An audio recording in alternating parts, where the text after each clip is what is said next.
करने वाला हूँ आप लोगों के बीच में कि जो आपके पास श्रमिक कार्ड है उसमें जो मातृ शिशु योजना का आवेदन किया जाता है तो उसका कैसे क्या प्रोसेस है, क्या क्या डॉक्यूमेंट लगने वाले हैं, उसका फीस और उसके साथ साथ उसका डॉक्यूमेंट जो आपका केबी साइज क्या क्या डॉक्यूमेंट लगने वाला है उसके बारे में यहाँ पे बात करने वाला हूँ। और आपको लाइव यहाँ पे आपको ए टू जेड फुल प्रोसेस एकदम हिंदी भाषा में सरल भाषा में आप लोगों को बताऊंगा।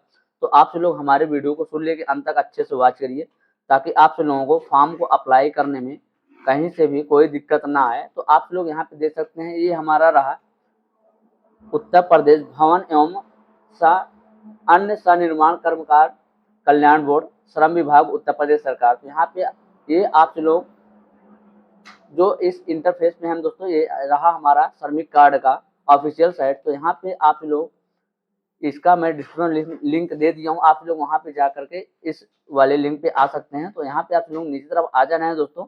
यहाँ पे देख सकते हैं एक फर्स्ट मिल जाएगा आप लोगों को श्रमिक पंजीयन, सेकंड वाला आपका मिल जाएगा पंजीकरण नवीनीकरण और थर्ड वाला आपको मिल जाएगा योजना आवेदन। तो हम यहाँ पे योजना आवेदन वाले सेक्शन पे जैसे क्लिक करेंगे दोस्तों, अब ये हमारे सामने एक पेज लोड होके आ जाएगा। यहाँ पे देख सकते हैं योजना का जो आवेदन, उसके बाद यहाँ पे अपना पंजीकरण मंडल चुने। तो हम यहाँ पे अपना मंडल चुन लेते हैं। उसके बाद दोस्तों यहाँ पे आपका आ जाता है योजना चुने, कौन सी योजना में आप लोग अप्लाई करना चाहते हो। यहाँ पे देख सकते हैं गंभीर बीमारी सहायता योजना, मातृ शिशु एवं बालिका मदद योजना। तो हम इस वाले मातृत्व शिशु एवं बालिका मदद योजना वाले सेक्शन को क्लिक कर देंगे। उसके बाद यहाँ पे अपना पंजीकृत आधार संख्या डालें, उसके बाद अपना पंजीकृत मोबाइल नंबर डालें। तो हम यहाँ पे इस दोनों कॉलम को फिलअप करके दोस्तों आवेदन पत्र खोले वाले सेक्शन पे जैसे क्लिक करेंगे, अब यहाँ पे दोस्तों देख सकते हैं ये हमारे सामने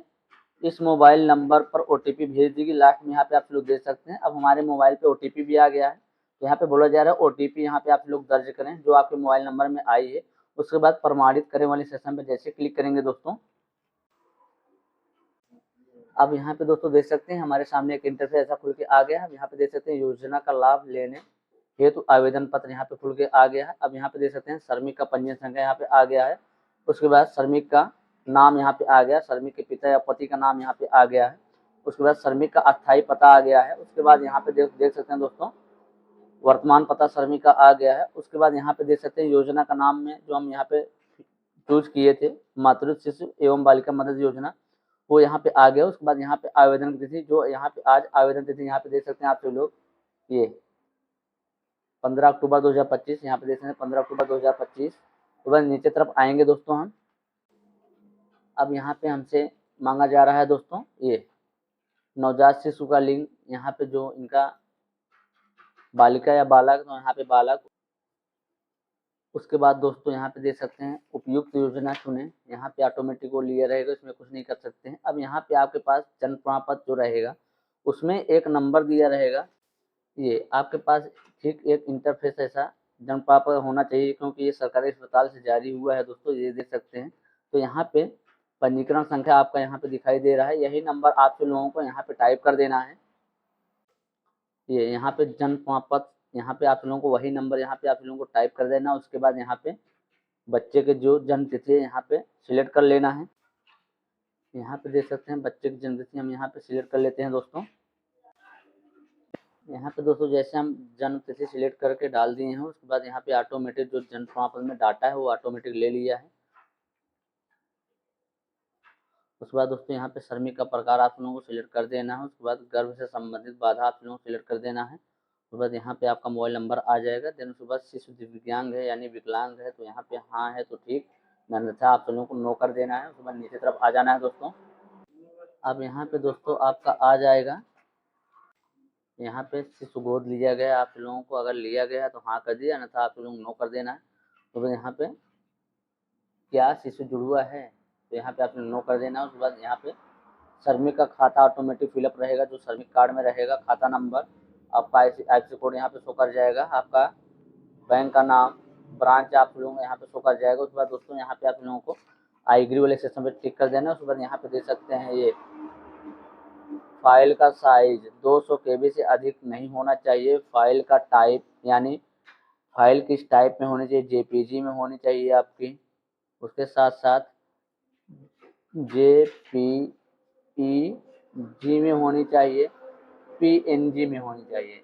आपका यहाँ पे पीडीएफ में फाइल एक्सेप्ट नहीं करेगा, तो ये चीज़ आप लोगों को ध्यानपूर्वक रख के फिलअप करना है। तो हम यहाँ पे आईग्री वाले सेक्शन पे क्लिक करके नीचे तरफ आएंगे। ये यहाँ पे नीचे तरफ जैसे हम आए हैं दोस्तों, यहाँ पे आप लोग देख सकते हैं संलग्न, यानी आप लोगों को क्या क्या यहाँ पे अपलोड करना है। तो अगर आप थोड़ा गोदनामा बच्चे का गोद लिए हैं तो यहाँ पे आप लोगों को एक गोदनामा मिला होगा, वो आप लोग अपलोड कर देना है। अगर नहीं ले तो आप लोगों को इसको छोड़ देना है। उसके बाद यहाँ पे आप लोगों को जन्म प्रमाण पत्र बच्चे का अपलोड कर देना है। और आपके पास कार का प्रमाण होगा, यानी जॉब कार्ड। अगर जॉब कार्ड नहीं है तो आप लोगों के पास एक कार का प्रमाण होगा, वो आप लोगों को यहाँ पे अपलोड कर देना है। उसके बाद यहाँ पे आप लोगों को अपने ग्राम प्रधान के द्वारा जो सेक्रेटरी के द्वारा जो परिवार हिस्ट्री नकल मिलता है, वो आप लोगों को यहाँ पे अपलोड कर देना है। उसके बाद दोस्तों यहाँ पे सबमिट करने वाले सेशन पे क्लिक कर देना। तो हम यहाँ पे ये डाटा अपलोड करके सबमिट करने वाले सेशन पे जैसे क्लिक करेंगे दोस्तों, अब यहाँ पे दोस्तों ये देख सकते हैं हमारे सामने प्रियशीला देवी, आपका पंजीकरण संख्या ये है से मातृ शिशु एवं बालिका मदद योजना के लिए आवेदन प्राप्त हुआ है, धन्यवाद Uttar Pradesh building other contribution board. यहाँ पे BOCW का मतलब यही है। तो बस यहाँ पे आप लोगों को ओके वाले सेशन पे जैसे क्लिक करेंगे, ये आप लोग ऑटोमेटिक लॉग आउट होकर के आप लोग आ जाएंगे श्रमिक कार्ड के ऑफिशियल साइट पे। तो दोस्तों आप लोगों को ठीक इसी प्रकार से आप लोगों को अपना ये मातृ शिशु योजना वाला फॉर्म अप्लाई कर लेना है। तो दोस्तों मिलते हैं आप लोग बीच में एक और महत्वपूर्ण वीडियो के साथ, तब तक के लिए टेक केयर, बाय बाय, जय हिंद, जय भारत।